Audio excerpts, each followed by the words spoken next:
Hello, good evening. তো সন্ধ্যাবেলা এখন সবাই বসে আছে, ইনি এখন বসে বসে খেলা করছেন। তো সবাই মিলে বসে বসে চা মুড়ি খাবো। তো ষষ্ঠী ষষ্ঠী হয়ে গেল, ষষ্ঠী সবাই এবার নিজের নিজের বাড়ি চলে যাবে। দিদিও চলে যাবে মঙ্গলবারে, আমিও চলে যাব।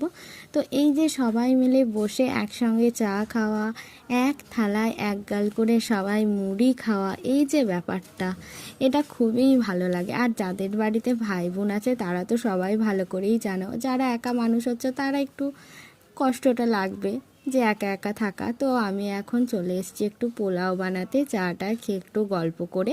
তো চলো পোলাও বানাই। এখানে রিশা আমাকে হেল্প করছে, কাজু কিশমিশের প্যাকেটগুলো ছিঁড়ে দিচ্ছে আর কি। এমনি ভালো মেয়ে। পোলাও কেমন আছে রিশা? Tata, good night.